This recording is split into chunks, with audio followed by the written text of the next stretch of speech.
ठाण्यामध्ये प्रभाग क्रमांक 13 मध्ये ईव्हीएम मशीन घेऊन जाण्यावरून वाद झालेला आहे। उमेदवार आणि पोलिसांना न सांगताच एक मशीन गाडीतून घेऊन गेल्याने अपक्ष आणि इतर उमेदवारांनी जाब विचारला। पोलिसांना तक्रार करताच पोलीस संबंधित मशीन पुन्हा घेऊन आले। उमेदवार निवडणूक अधिकाऱ्यांची भेट घेण्यासाठी आतमध्ये गेल्याची माहिती समोर येते।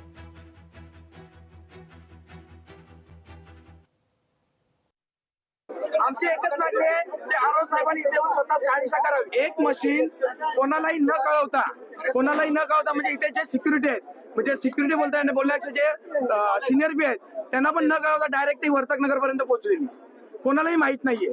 आणि ती मशीन तशीच्या तशी रिटर्न आणले। आता परत ते सगळे सोबत नेणार आहेत, पण आरोग्य साहेबांनी याच्यावर आम्हाला उत्तर द्यावं।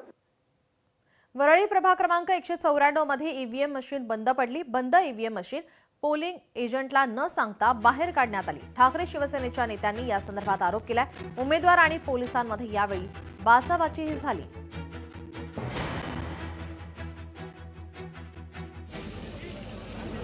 तक्रारी आता तिथे आरोप फोन उचलत नाही, आरोप 100 कॉल केले ते आम्ही लोकांनी।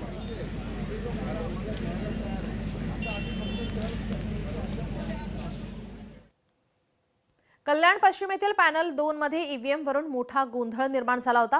अधिक ईव्हीएम मशीन गाडीमध्ये का आणून ठेवली असा सवाल करण्यात आलाय। मनसे आणि काँग्रेस कार्यकर्त्यांनी यावेळी गाडी रोखली। कल्याणच्या धर्मवीर आनंद दिघे शाळेतील ही घटना। मतदान केंद्रावर काही काळ तणाव निर्माण झाला होता। कोणताही घोळ आढळला नसल्याचे तपासणीतून स्पष्ट झाले। मग आम्ही त्या अधिकाऱ्याला जाब विचारतो, तो अधिकारी थोडा गोंधळला होता। स्वाभाविक आहे, कारण त्याला पण प्रत्येकाला एक सगळे त्याला वेगवेगळे प्रश्न विचारत होते। मग आम्ही आमची मागणी काय केली सर्व पक्षाचे कॅन्डिडेटनी की या मशीनमध्ये नक्की या मशीन खाली आहेत तर या मशीनमध्ये वोटिंग झाली आहे की नाही झाली याची शहानिशा करायची होती आम्हाला। मग संबंधित आम्ही पोलीस स्टेशनचे ऑफिसर त्यांना बोलून इथे घेऊन त्यांच्या उपस्थितीमध्ये या सर्व मशीन आम्ही चेक केल्या आणि ती आम्हाला आढळून आलं की या मशीनमध्ये कुठलाही गैरप्रकार दिसला नाहीये। आम्हाला फक्त ही ईव्हीएम मशीन खोलून दाखवा की याच्यामध्ये मतपेटीमध्ये मतं पडलेली आहेत का 0-0 आहे। मग त्याच्यानंतर पोलीस प्रशासनाच्या आपले वाघमारे साहेबांच्या सान्निध्यामध्ये इथं त्या मतपेटी उघडल्या, ओपन केल्या, मग बघितल्या आम्ही सगळे ते कॅन्डिडेट किती आहेत।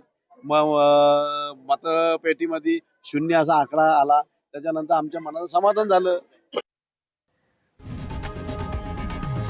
लोकशाही मराठी ऐका, पहा, जागरूक रहा।